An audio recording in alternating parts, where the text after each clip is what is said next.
সাহাবায়ে কেরাম বাজারে গেলে খুব দ্রুত প্রত্যাবর্তন করতেন, খুব বেশি সময় বাজারে ব্যয় করতেন না। কারণ আল্লাহর হাবিব মুহাম্মদ রাসূলুল্লাহ সাল্লাল্লাহু আলাইহি সাল্লাম বলেছেন, পৃথিবীতে সবচেয়ে নিকৃষ্ট জায়গা হলো বাজার, আর সবচেয়ে উৎকৃষ্ট জায়গা মসজিদ। এই জন্য সাহাবায়ে কেরাম বাজারে গেলে খুব দ্রুত প্রত্যাবর্তন করতেন, আর মসজিদে আসতে দীর্ঘ সময় নিয়ে নামাজ আদায় করতেন, সময় ব্যয় করতেন। তো এই জন্য বাচ্চাদের ভিতরে ধারণা তৈরি হয়েছে আব্বু মসজিদে গিয়েছে, কখন আসে ঠিক নাই, বাজারে গিয়েছে খুব শর্ট টাইমে চলে আসবে। আর আমাদের সন্তানদেরকে জিজ্ঞেস করলে মসজিদে গেছে কখন আসবে, তো কিছুক্ষণের মধ্যে চলে আসবে। আর বাজারে গেছে, মার্কেটে গেছে, কখন আসবে সেটা তো বলতে পারছি না। তাহলে চেহারা পাল্টে গেল, ঠিক কিনা? পরিবেশ পাল্টে গেল। তাহলে আমাদেরকে সেই পরিবেশের জায়গায় আসতে হবে। যেহেতু আমরা শুরু থেকে শুরু করছি, তাহলে আমার আবেদন থাকবে আপনারা ব্যাপক দাওয়াতি কাজ করবেন। এই এলাকায় অনেকগুলো ইয়াং তরুণ ছেলে মেয়ে আছে, অনেক বয়োজ্যেষ্ঠ আছে, অনেক যুবকেরা আছে। তারা ওদের মধ্যে দাওয়াতি কাজ করে একটা জমজমাট ক্লাস করতে হবে। তাহলে যেহেতু শুরু থেকে সবাই মজা পাবে, ঠিক না? তাহলে এই 2-4-5 জন নিয়ে থাকলে আপনাদের কাছে আনন্দ কম, ওস্তাদের কাছে পড়াইতে আনন্দ হয় কম। যদি এখানে শিক্ষার্থী বেশি হয় তাহলে পড়াইতেও মজা, ঠিক না?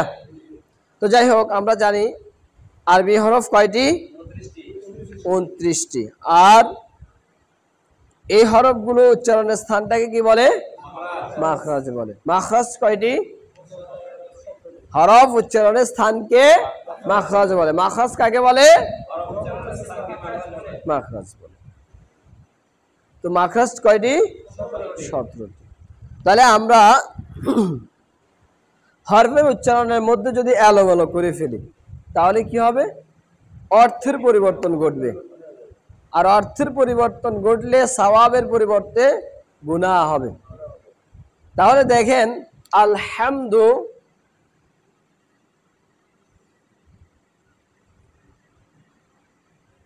আলহামদু, এই আলহামদু অর্থ সমস্ত প্রশংসা লিল্লাহ, আল্লাহর জন্য। আর আপনি যখন হ্যাঁ, এই হ্যাঁ ব্যবহার করা হয়েছে, লম্বা হ্যাঁ, আপনি যদি কণ্ঠনালীর মাঝখান থেকে একটু শো শো আওয়াজ সৃষ্টি হবে। যদি এটা না বলে আপনি বলেন আলহামদু,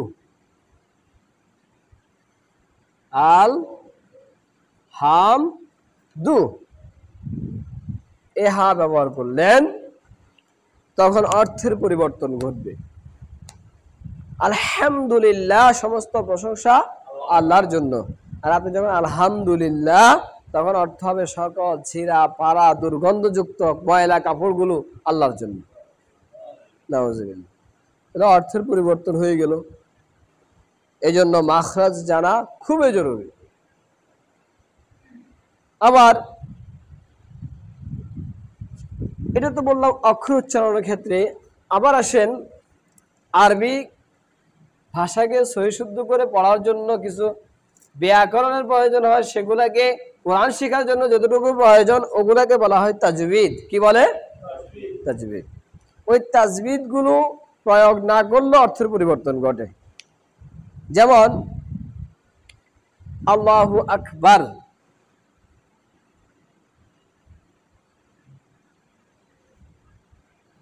আকবার, আল্লাহু আকবার, আল্লাহ সবচেয়ে বড়। আবার কেউ যদি